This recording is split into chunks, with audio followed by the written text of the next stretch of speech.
perlu kita ketahui apa itu klimakterium. Menurut Salwan 2007, klimakterium merupakan masa reproduksi femenium yang dimulai dari 6 tahun sebelum menopause berakhir 6-7 tahun setelah menopause.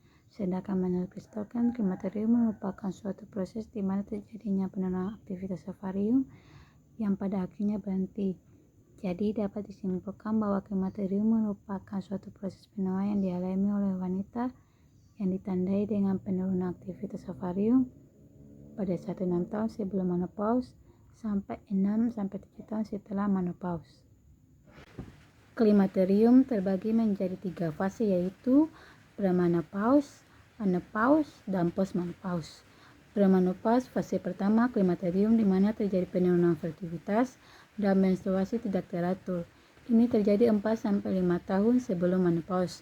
Sedangkan menopause ini di mana menstruasi berhenti, dan postmenopause fase 3-5 tahun setelah menopause ditandai dengan gejala vagina atrofi dan osteoporosis yang dapat berkembang.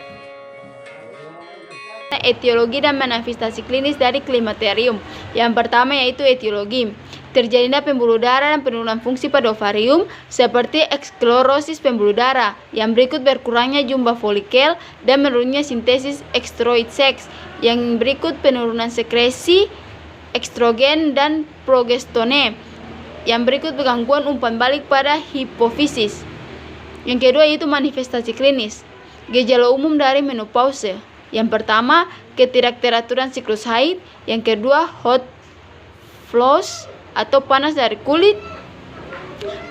Rasa panas pada kulit diakibatkan penurunan hemogen, estrogen sehingga pembuluh darah membesar, serta gangguan umpan balik pada hipotalamus. Yang ketiga, munculnya hot flashes. Ini sering diawali dengan daerah dada, leher, atau wajah dan menjalar ke beberapa daerah tubuh yang lain.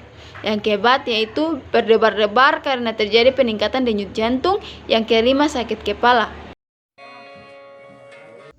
Selanjutnya, saya akan menjelaskan mengenai pathway dari klimakterium. Usia lanjut mengakibatkan menurunnya kemampuan ovarium untuk merespon rangsangan gonadotropin, sehingga terganggunya interaksi antara hipotalamus sampai hipofise, sehingga terjadilah kegagalan fungsi luteum dan turunnya fungsi steroid ovarium, dan berkurangnya reaksi umpan balik negatif terhadap hipotalamus, sehingga terjadi peningkatan produksi FSH dan hiperseksi folikel, sehingga menurunnya jumlah folikel dan sedikitnya sel telur yang dilepaskan, serta keluaran estrogen dan progesteron menurun dan lapisan rahim berhenti menebal, serta pendarahan menstruasi terhenti sehingga rahim dan ovarium mengerut, sehingga terjadilah klimakterium. Penyebab klimakterium ialah yang pertama kegatalan pada vagina, yang kedua stres psikologis, dan yang ketiga keluaran estrogen dan progesteron sedikit. Yang pertama kegatalan pada vagina mengakibatkan nyeri saat senggama, sehingga masalah kesehatan yang muncul adalah nyeri akut. Yang kedua, stres psikologis. Stres psikologis mengakibatkan pelakopin tidak efektif sehingga ketidakberdayaan pada pasien, dan mengakibatkan pasien cemas dan gelisah dan berkeringat banyak, sehingga mengakibatkan insomnia. Masalah kesehatan yang muncul adalah gangguan pola tidur. Yang ketiga, keluaran estrogen dan progesteron sedikit. Keluaran estrogen dan progesteron sedikit mengakibatkan produksi cairan vagina berkurang sehingga terjadi sakit saat bersenggama dan libido seks terganggu, sehingga kurangnya percaya diri, dan masalah kesehatan yang muncul adalah disfungsi seksual. Berikut komplikasi daripada klimakterium. Yang pertama yaitu penyakit jantung koroner. Keluhan yang mempengaruhi fungsi jantung pembuluh darah meliputi kulit terasa kering, keriput, dan longgar dari ototnya oleh arena turunnya sirkulasi menuju kulit. Badan terasa panas, termusut wajah, terjadi perubahan sirkulasi pada wajah yang dapat melebar ke tengkuk. Mudah berdebar-debar, terjadi tekanan darah tinggi yang berkelanjut ke penyakit jantung koroner. Adanya hipertensi dan peningkatan kadar kolesterol meningkatkan faktor risiko terjadinya aterosklerosis, khususnya mengenai sklerosis primer koroner, dan infark miokard akan terjadi 1-2 kali lebih sering setelah kadar estrogen turun. 2. Masalah urogenital. Yang pertama, ketidakmampuan mengendalikan membuang air kecil. Yang kedua, infeksi saluran kemih. Yang ketiga yaitu osteoporosis. Dengan turunnya kadar estrogen, maka proses osteoblas yang berfungsi membentuk tulang baru terlambat dan fungsi osteoklas merusak tulang meningkat akibat tulang tua diserap dan dirusak osteoblas, tetapi tidak dibentuk tulang baru oleh osteoblas sehingga tulang menjadi osteoporosis. 4. Demensia. Manusia pasca menopause biasanya kemampuan berpikir dan ingatannya menurun. Hal ini merupakan pengaruh dari menurunnya hormon estrogen. Penatalaksanaan klimaterium. Penatalaksanaan klimaterium terbagi sesuai yaitu farmakologi dan non-farmakologi.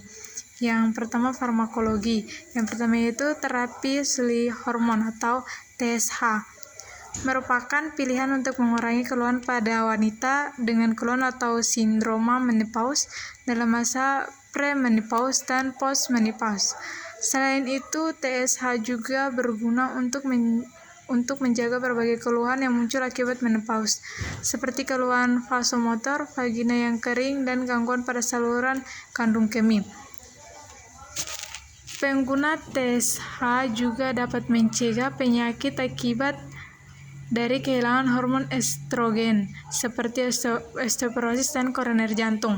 Yang kedua, non-farmakologi. Yang pertama, olahraga. Olahraga akan meningkatkan kebugaran dan kesehatan seorang. Biasanya ini juga membawa dampak positif seperti menguatkan tulang, meningkatkan kebugaran, menstabilitaskan berat badan, mengurangi keluhan menopause, dan mengurangi stres akibat menopause. Olahraga bagi wanita yang mengalami menopause tentu saja berbeda dengan wanita yang masih dalam usia reproduktif, karena biasanya berbagai organ tubuhnya sudah tidak berfungsi sempurna. Selain itu, beberapa penyakit sudah dideritanya.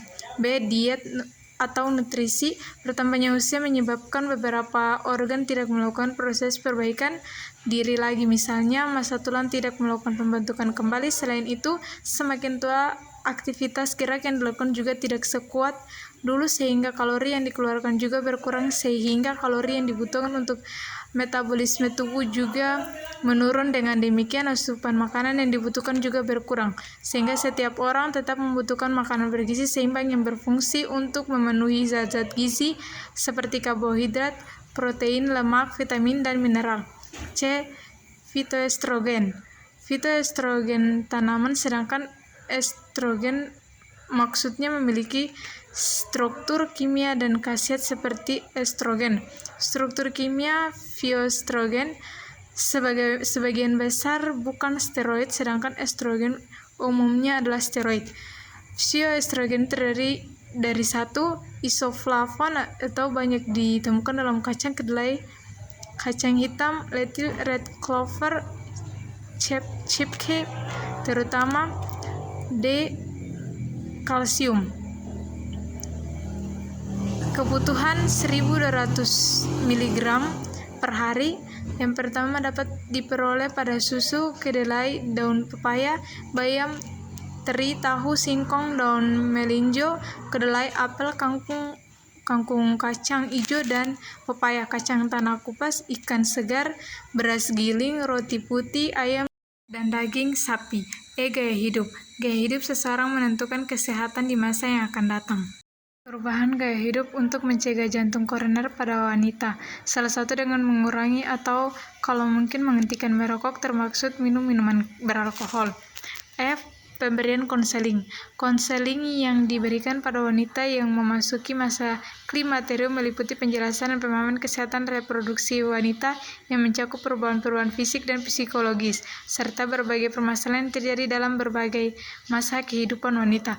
Perubahan itu dimulai dari masa bayi, masa kanak-kanak, pubertas, masa reproduksi, masa aklimaterium, dan masa senium. Masing-masing masa mempunyai kekhususan yang memerlukan pemahaman dan perawatan keadaan tubuhnya dalam menghadapi masa tersebut. Perubahan-perubahan tersebut adalah hal yang wajar dan pasti terjadi dalam siklus kehidupan wanita.